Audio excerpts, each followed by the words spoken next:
नमस्कार दोस्तों, आपका हमारे YouTube चैनल यूनिवर्सिटी एकेडमी में एक बार फिर से बहुत बहुत स्वागत है। डेटा स्ट्रक्चर के लेक्चर सीरीज में हम बात कर रहे हैं एरे की। एरे के मेरे प्रीवियस लेक्चर में बेसिक कंसेप्ट को देखा था, प्लस उसका मेमोरी रिप्रेजेंटेशन देखा था कि मेमोरी में कैसे वो रिप्रेजेंट होता है। आज हम उसके टाइप्स की बात करेंगे। अगर हम टाइप्स की बात करें तो बेसिक तौर पे 4 टाइप्स के आपके डेटा स्ट्रक्चर में यहाँ पे पढ़ने हैं एरे, जिससे कि क्वेश्चन आता है एग्जाम में। सबसे पहला है 1 dimensional array, second 2 dimensional array जिसको हम 2D नाम से भी जानते हैं। ऐसे ही थर्ड है 3 डायमेंशनल एरे जिसको 3D नाम से जानते हैं। और लास्ट हम यहाँ कवर करेंगे n डायमेंशनल एरे जिसको हम ND नाम से भी उसको कह सकते हैं, n डायमेंशनल। तो सबसे पहले हम 1 बाय 1 चलेंगे और आज के लेक्चर में डिस्कशन करेंगे 1 डायमेंशनल एरे की कि 1 डायमेंशनल एरे एक्चुअली होता क्या है। जैसा हमने प्रीवियस लेक्चर में देखा था, प्रीवियस लेक्चर जाकर देखेंगे, हमारे आई बटन में मिल जाएगा लिंक उसका, वहां से देख सकते हैं। वहां पे हमने जो आपको एक्चुअल में एरे समझाने के लिए 1 डायमेंशनल का ही कंसेप्ट लिया था। तो 1 डायमेंशनल एरे क्या होता है, डिफिनेशन देख लीजिए यहाँ पे। An array which has 1 subscript is called 1 dimensional array.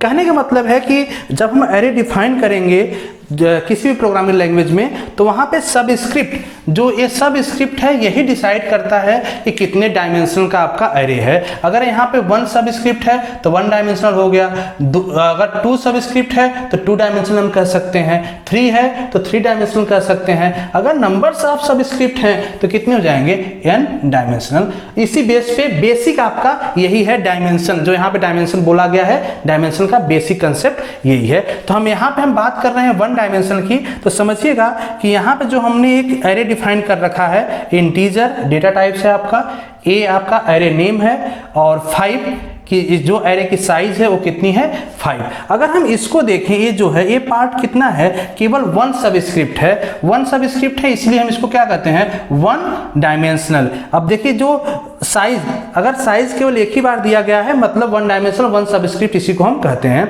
अब इसका मेमोरी में रिप्रेजेंटेशन कैसे होगा समझिएगा। अगर हम यहाँ पे कुछ वैल्यू असाइन कर दें, जैसे integer A 5 equal to 10, 20, 30, 40 and 50, हमने यहाँ पे ये वैल्यू असाइन कर दिया इस एरे में। तो ये मेमोरी में कैसे प्रेजेंट होगा समझिएगा। यहाँ पे एक आपका 5 साइज का एरे बन जाएगा, ठीक है। जो पहला एलिमेंट होगा फर्स्ट लोकेशन पे 10, दूसरा यहाँ पे तीसरा, चौथा और 5वां। हमने इंडेक्स बताया था, इंडेक्स कैसे स्टार्ट होगा। इन जनरली एरे में जब हम बात करते हैं तो इंडेक्स हम 0 से लेके n-1 तक चलते हैं। वैसे हम इंडेक्स का कोई बाउंडेशन नहीं है, 0 से स्टार्ट करें, किसी भी पोजीशन से हम कर सकते हैं। जैसे अगर 1 से करेंगे तो n तक जाना पड़ेगा।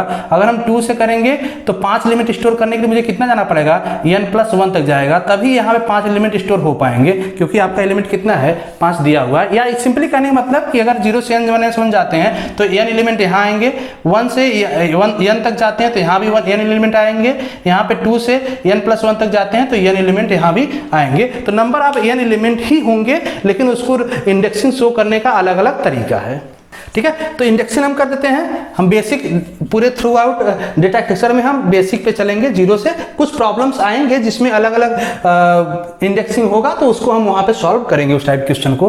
तो यहाँ पे 0, 1, 2, 3, 4 यही हो गया। देखिए 0 to n-1, अगर हम n की वैल्यू 5 लेते हैं तो n-1 कहाँ तो कितना होगा, 4 ही तो होगा, तो यहाँ तक 4 तक गया। अब इसी को हम देखिए, इसको हम कहते हैं डेटा आइटम। जो डेटा आइटम है जो यहाँ पे इंसर्ट किया, 10, 20, 30, 40, ये सब डेटा आइटम है। ये आपका क्या है, इंडेक्स। अब इंडेक्स के साथ एक चीज और होता है यहाँ पे, एड्रेस। हर एलिमेंट का कुछ न कुछ एड्रेस होता है। अब ये भी फिर से समझ लीजिएगा, यहाँ पे इंटीजर वैल्यू है। इंटीजर मतलब कि इस एरे में सारे एलिमेंट किस टाइप के होंगे, इंटीजर टाइप के।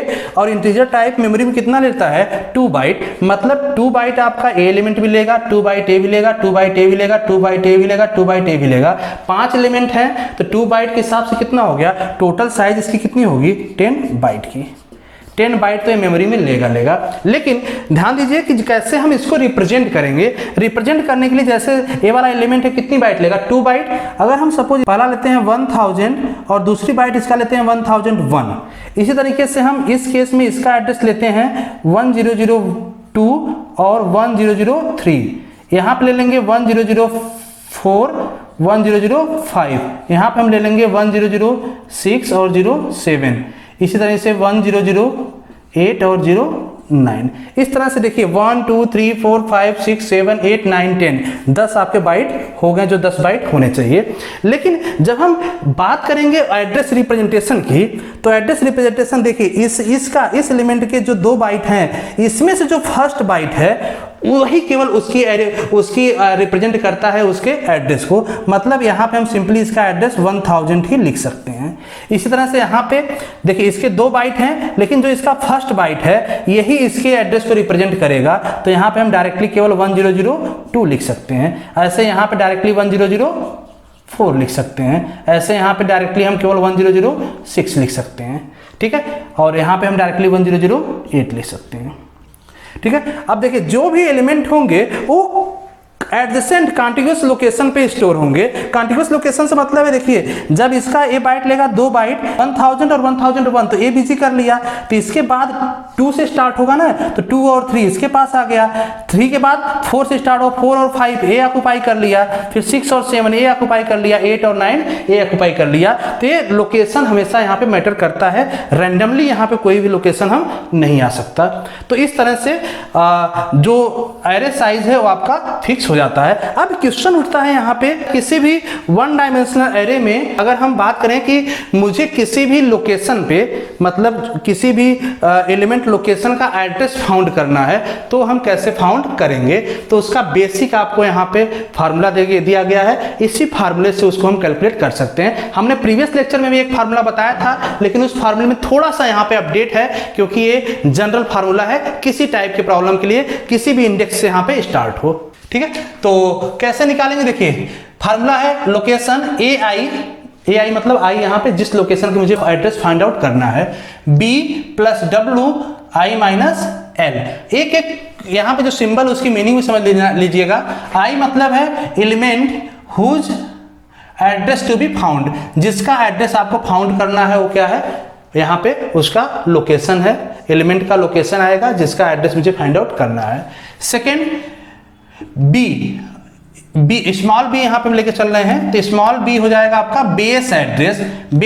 अब बेस एड्रेस जैसे यहाँ पे समझिएगा कि इस एरे का बेस एड्रेस क्या होगा, जो फर्स्ट एलिमेंट का एड्रेस होगा, फर्स्ट एलिमेंट का एड्रेस कितना है 1000, तो यही यहाँ पे बेस एड्रेस का काम करेगा।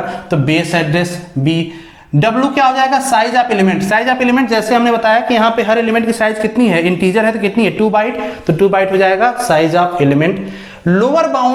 लोअर बाउंड मतलब कि जैसे इंडेक्सिंग, देखिए इंडेक्सिंग यहाँ पे लोअर बाउंड, इसको हम इंडेक्सिंग बात कर रहा है, ये लोअर बाउंड है और ये अपर बाउंड है। तो लोअर बाउंड इंडेक्सिंग अगर आपका है तो इसको हम एल से डिनोट करेंगे। अगर आपको एग्जांपल में लोअर बाउंड कुछ भी नहीं दिया है तो वहां पे एज्यूम करके हम 0 चलेंगे, मतलब बाय डिफॉल्ट 0 हम लेके चलेंगे, जैसे इस एग्जांपल में 0 से स्टार्ट है। वैसे अगर यहाँ पे कुछ दिया होगा 1 2 3 4 5 कोई भी लोकेशन अगर दिया होगा एल, तो यहाँ पे हम एल की वैल्यू पुट करके चलेंगे।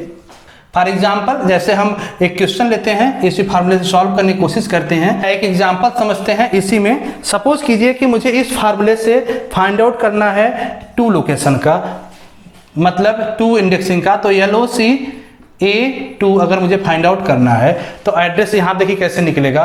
बी बेस एड्रेस कितना है, बेस एड्रेस मैंने बताया 1000 है, तो यहाँ आप लिख देंगे 1000 प्लस डब्ल्यू मीन्स कितनी बाइट है, 2 बाइट मेमोरी है, तो यहाँ पे हम 2 ले लेंगे, multiply by I minus L. I की वैल्यू कितनी है, देखिए आई यहाँ पे इसी को हम आई कहेंगे 2 माइनस एल। एल क्या है, एल यहाँ पे लोअर बाउंड कितना है 0, तो यहाँ पे ले लेंगे 0। अब इसको सॉल्व करेंगे तो 1000 plus 2 multiply by 2 equal to 1004। अब देखिए 2 लोकेशन की कितना है 1004, फार्मूले से वो कैलकुलेट हो चुका है। एक और एग्जांपल लेते हैं हम। सपोज कि आपको एग्जांपल दिया हुआ कोई एरे इस तरह से A1 to 100। अब देखिए 1 to 100 का मतलब है कि यहाँ पे लोअर बाउंड 1 है, अपर बाउंड कितना है 100 है, और इसके साथ आपको बेस एड्रेस दिया हुआ है 1000, ठीक है, और W इक्वल टू दिया हुआ 4, मतलब कि जो साइज है उस हर एलिमेंट का एरे में उसकी साइज कितना दे रखा है 4 बाइट, ठीक है। अब आपको फाइंड आउट करने के लिए बोल दिया जाए A50, location A50 find out कीजिए। तो लोकेशन A50 कैसे निकलेगा, ये आपका 50 तो आपका आई हो गया। बी बेस एड्रेस कितना है यहाँ पे देखेंगे, बेस एड्रेस है 1000 प्लस डब्लू मतलब 4 मल्टीप्लाई आई की वैल्यू कितनी है यहाँ पे, आई की वैल्यू 50 दिया हुआ है, 50 माइनस यल की वैल्यू देखिए यहाँ पे लोअर बाउंड कौन सा दिया हुआ है, एरे आपका ये दिया हुआ है ना, यहाँ पे जो एरे में दिया हुआ है ये आपका शो कर रहा है lower bound upper bound. Lower bound कितना 1, तो यहाँ पे लोअर बाउंड हम इस तरह से निकाल सकते हैं, तो 1 आ गया लोअर बाउंड, तो यहाँ पे हो जाएगा 50 माइनस 1। अगर सपोज करो यहाँ पे कुछ भी नहीं दिया होता, केवल आपको ऐसे लिखा होता 100, तो हम यहाँ पे 0 मान के चलते, ठीक है। तो यहाँ पे दिया हुआ है 1, तो हम यहाँ से लेके चलेंगे, ठीक है। अब इसको अगर हम सॉल्व करें कितना आ जाएगा, 1000 प्लस 4 मल्टीप्लाई बाई 49, अगर इसको सॉल्व करेंगे तो आ जाएगा 1196 आंसर। तो ये आपका आ जाएगा किसका लोकेशन, A50 का। तो इस तरह से लोकेशन फाइंड आउट कर सकते हैं। एक एग्जांपल और देखते हैं हम जल्दी से, क्योंकि काफ़ी इंपॉर्टेंट क्वेश्चन है और वो एग्जाम में आया भी है कई बार, तो उसको हम देख लेते हैं क्या क्वेश्चन है। तो क्वेश्चन देखते हैं, क्वेश्चन क्या है, कंसीडर A -50 से लेके 50 तक, मतलब एरे की साइज देखिए कहाँ से स्टार्ट किया -50 और कहाँ तक जा रहा है 50 तक। बेस एड्रेस 999 दिया हुआ है, साइज ऑफ एलिमेंट, हर एलिमेंट की साइज कितनी दिया गया है 10 byte. Find the address of A49। Question समझ में आ गया होगा आपको। अब चलिए सॉल्व करते हैं। A49 हम सर्च करते हैं, लोकेशन A49, ठीक है। कैसे निकालेंगे, ये आपका 49 क्या हो गया, आई, फार्मूला यहाँ पे लिखा हुआ, फार्मूला समझ लीजिएगा। और यहाँ बेस एड्रेस कितना है, B means base address 999 plus W means size दिया हुआ है 10 मल्टीप्लाई बाई आई की वैल्यू कितना दिया 49, ठीक है। अब यहाँ पे माइनस लोअर बाउंड ध्यान दीजिए, इसी को हम कहते हैं लोअर बाउंड, ये आपका होता है अपर बाउंड। तो ये लोअर बाउंड कितना है यहाँ पे -50, तो -50 हमने माइनस कर लिया किससे 49 से, और इसी को हम सॉल्व कर लेंगे। 999 प्लस 10 मल्टीप्लाई बाई 49 प्लस 50, क्योंकि माइनस माइनस प्लस हो जाएगा, फिर इसको सॉल्व करेंगे 999 प्लस 10 मल्टीप्लाई बाई 99, और इसको अगर हम सॉल्व करेंगे तो 999 प्लस 990 इक्वल टू 1989, ये आ जाएगा आपका आंसर। मतलब इसका लोकेशन इतना आ जाएगा, इतने बाइट लोकेशन पे आपका एलिमेंट होगा। एक और क्वेश्चन देख लीजिए तुरंत, यहाँ पे कंसीडर दिया हुआ है 5 to 50, मतलब लोअर बाउंड आपका 5 है और 50 दिया हुआ है। बेस एड्रेस 300 दिया हुआ है, साइज ऑफ एलिमेंट 4 दिया है, A15 फाइंड आउट करना है, तो क्विकली कर लीजिए। लोकेशन A15 फाइंड आउट करना है तो हो जाएगा बेस एड्रेस 300 प्लस 4, साइज यहाँ पे आ जाएगा मल्टीप्लाई आई मीन्स यही आपका आई है 15, तो 15 माइनस लोअर बाउंड कितना है 5, ये आपका लोअर है। इसके बाद निकल जाएगा 300 plus 4 multiply by 10 equal to 340, ये आपका जाएगा आंसर। तो इस तरीके से वन डायमेंशनल का प्रॉब्लम कोई भी एग्जाम में आता है तो इजीली सॉल्व कर सकते हैं। हो सकता है वन डायमेंशनल अरे आपको कंप्लीटली समझ में आ गया होगा। तो वीडियो को लाइक और शेयर जरूर करें अपने फ्रेंड सर्किल में, और चैनल को सब्सक्राइब जरूर करें, क्योंकि सारे डेटा स्ट्रक्चर के लेक्चर सीरीज और अदर भी एकेडमिक और गेट पर्पज से जो सब्जेक्ट है उसके भी वीडियो लेक्चर आपको इसी चैनल पे मिलते रहेंगे। Thank you for watching this video, thank you so much.